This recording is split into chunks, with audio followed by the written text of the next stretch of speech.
Hello everyone and welcome back to another video. This week we are tasked to look into one of 5 sea environmental issues in Papua New Guinea, and the topic we chose is the oil spill at Basamuk mine. The Ramu Nickel Cobalt project, valued at $2 billion is located on the north coast of Madang province, and its main components include mining, beneficiation and refining.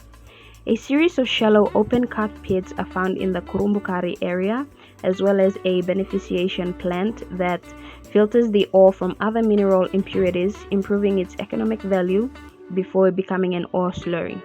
A pipeline of approximately 135 kilometers transports the slurry down Erima Harbor, then along the Right Coast Highway, and finally into the Basamuk Bay refinery to be processed into nickel and cobalt.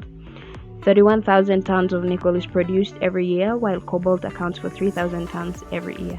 The project is an unincorporated joint venture between 4 parties. The Metallurgical Corporation of China, MCC Ramu Nickel Limited, holds 85% equity. The Mineral Resources Madang Limited with 2.5% and the Mineral Resources Ramu Nickel Limited with 3.94%. These 2 companies are subsidiaries of the Mineral Resources Development Corporation, MRDC, which represent the government and landowner interests. The 4th party is the Ramu Nickel Limited with 8.56% equity holdings and is a subsidiary of the Highlands Pacific Limited, whose shareholding, according to an Internal Promotion Authority entity search, includes the Canadian-owned Conic Metal Corporation, now known as Nickel 28 as of 2019. In February of 2020, the Madang government sued Ramu Nickel for damages worth 18 billion kina and 1.6 million kina as special damages following an oil spill incident in August of 2019.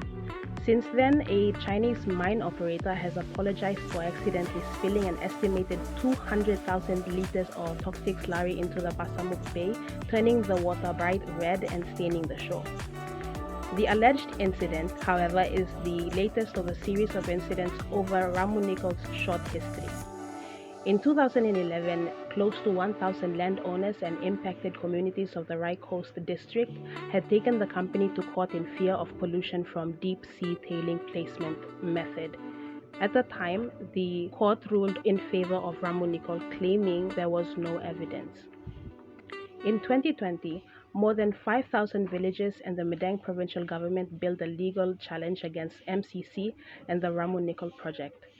When the contract was signed in 2000 for development, the PNG government gave responsibility to the Conservation and Environment Protection Authority, CEPA, to establish an environment committee responsible for monitoring and receiving environmental updates and reports from the MCC every year.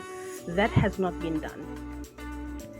Reports claim the Ramu Nickel mine has been releasing 1,700 liters of toxic waste into the ocean per hour, amounting to 14.2 million liters annually for 15 years. The recent slurry incident had high contents of nickel, cobalt, and magnesium, making it very toxic, as the MRA managing director told the ABC's Pacific Beat program. According to one report, the recent spill resulted in dead fish and at least 1 dolphin washing up along the Madang coastline in the weeks following the incident. Local authorities then moved to ban the selling and eating of fish caught in the province.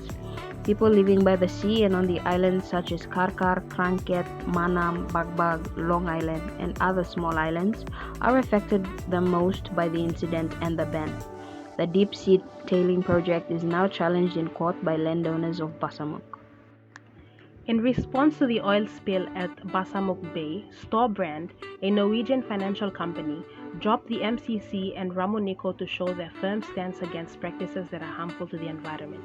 This initiative is part of the Ditch Ocean Dumping Campaign, which has supported 40 groups in 17 countries in divesting from corporations that employ aqueous tailings disposal.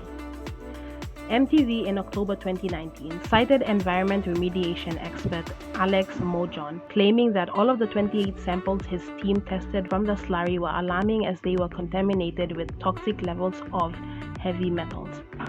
According to Robinson 2019, it was reported by a community health worker Miss Dawo, that children had begun to develop skin irritation, people were scared and hungry and struggling.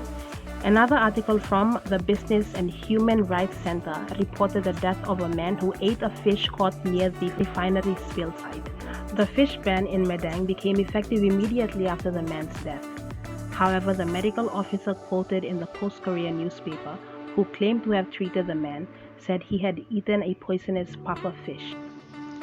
In October of 2019, SIPA made a correction on misreporting by both national and international media outlets on the Basamuk spillage, claiming that there are no effects from the incident.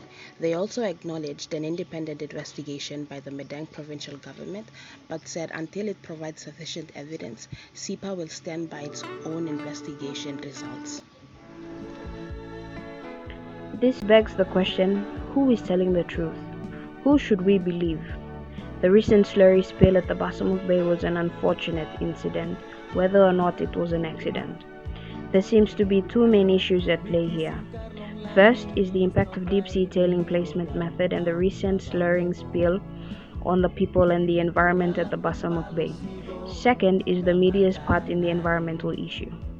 Both national media outlets and the elites appear to be misinforming and misleading the public. The people are walking blind here. Are we even aware of these things? If we are, what are we doing about it? If we are to take action, however, it is clear that fear for our lives and fear of judgment holds us back. What do these situations depict about our future? Do we still have a chance at changing the negative predictions? One thing is for sure though, it is never too late to do the right thing. Papua New Guinea, we must come back.